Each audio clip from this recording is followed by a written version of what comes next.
Pajak di Australia itu luar biasa. Hai guys, welcome back to my channel. Thank you banget untuk semua dukungan kalian selama ini. Kita officially udah ada 500 subscriber. Nggak banyak, tapi udah bikin happy. Semoga video-video saya selalu bermanfaat untuk kalian semua, terutama teman-teman yang ingin pindah dan menetap ke Australia. Jadi, thank you banget.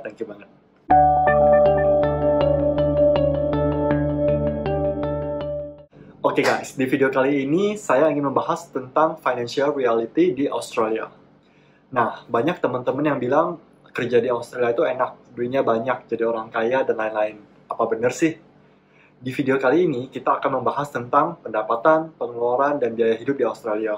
Tepatnya di Sydney, kota yang paling mahal namun juga paling ramai di Australia.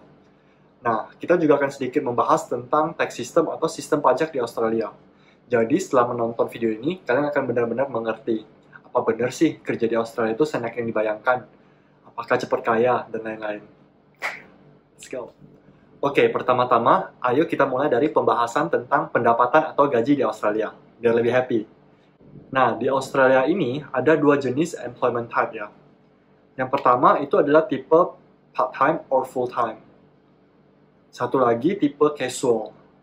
Bedanya adalah tipe part-time or full-time ini, kita dapat cuti. Sedangkan casual itu nggak ada cuti. Kalau kerja dapat duit, kalau nggak kerja ya nggak dapat duit. Untuk tipe part-time or full-time, gaji minimal di sini itu sekitar $21 atau sekitar Rp210.000 per jamnya ya. Nah, ini termasuk dapat cuti 4 minggu per tahun dan juga personal leave 2 minggu per tahun. Standar jam kerja per minggu di sini adalah 38 jam per minggu. Terutama untuk yang kerja kantoran ya.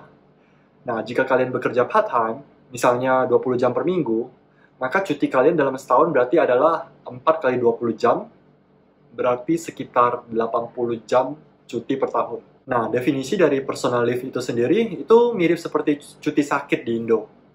Nah, jadi di sini itu dibedain cuti biasa kita dengan cuti sakit kita. Cuti biasa biasanya disebut annual leave, dan cuti sakit itu biasanya disebut sebagai personal leave. Di sini personal leave bisa dipakai untuk cuti sakit ataupun cuti untuk menjaga keluarga kita yang sedang sakit. Biasanya cuti ini juga dipakai untuk keperluan mendadak ya. Biasanya kalau cuma cuti sakit sehari itu nggak bakal diminta surat dokter atau apapun. Maksimum hitungan cuti dalam seminggu itu adalah 38 jam ya. Jadi walaupun kalian bekerja lebih dari 38 jam, misalnya kerjanya 50 jam seminggu, itu hitungan cutinya tetap maksimum 38 jam per minggu. Untuk tipe casual, gaji minimal di sini itu sekitar $26 atau Rp260.000 per jam. Bekerja casual artinya kalian hanya dibayar saat bekerja, tidak ada cuti sama sekali. Nah, jika kalian bekerja kantoran, biasanya gaji itu dihitung per tahun.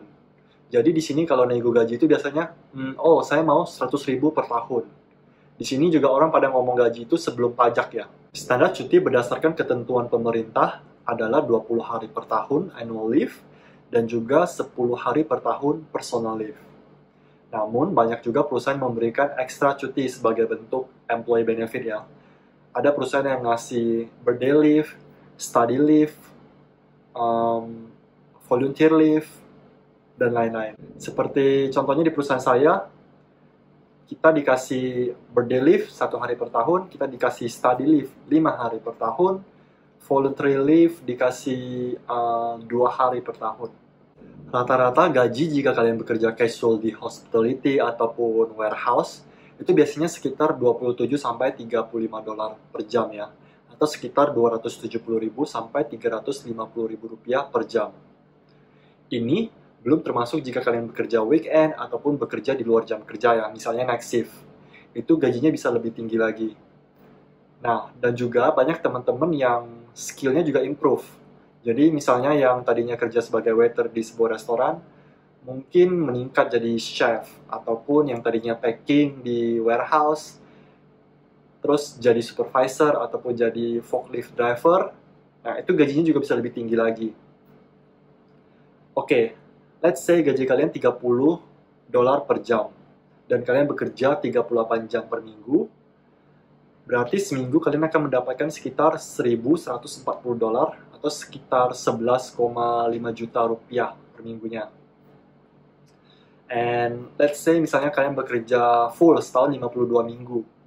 maka dalam setahun kalian akan mendapatkan sekitar $60.000 atau sekitar 600 juta rupiah.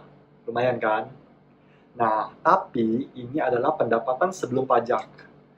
Selanjutnya, kita akan membahas tentang tax system atau sistem pajak di Australia.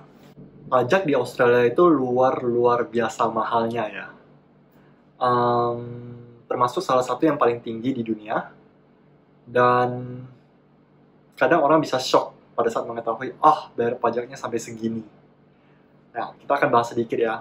Nah, ada dua jenis perhitungan pajak ya. Satu untuk pemegang working holiday visa, dan satu lagi untuk pemegang student, PR, citizen, sponsorship, partner visa. Hampir sama semua sih.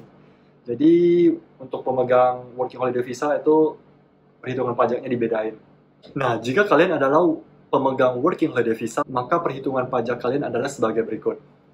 Setiap dolar yang kalian dapat sampai dengan $45.000 itu bakal dikenakan pajak 15%.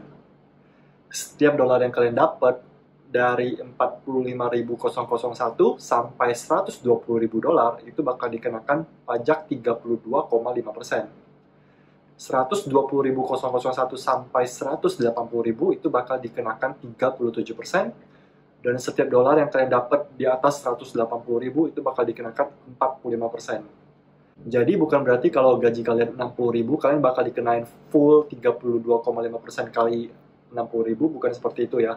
Jadi kalau $60.000 berarti dalam $45.000-nya itu cuma kena 15%, sisa $15.000-nya itu yang kena 32,5%. Dengan sistem perhitungan yang sama, jika kalian bukan pemegang working holiday visa, entah itu kalian student, PR, citizen, partner visa, sponsorship visa, itu perhitungannya sama, yaitu dari dolar yang kalian dapatkan dari 0 sampai dengan 18.200 itu tidak kena pajak. 18.201 sampai dengan $45.000 itu kena 19%. 45.001 sampai dengan 120.000 itu bakal kena 32,5%.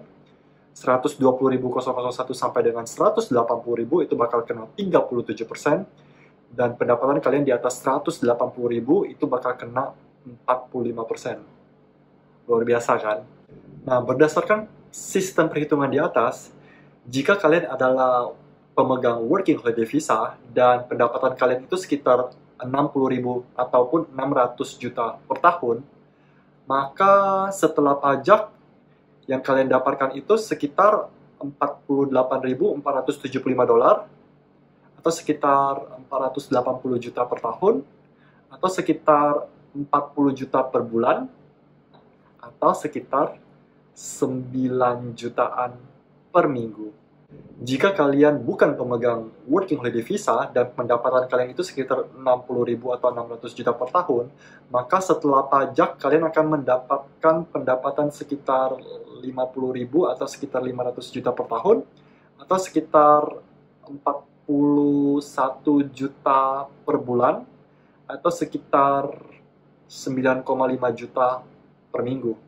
Oke, let's say jika gaji kalian itu sekitar $35 per jam atau sekitar 350.000 per jam, dan kalian juga bekerja sama casual 52 minggu per tahun, itu maka pendapatan kalian setahun itu ada sekitar 70.000 per tahun.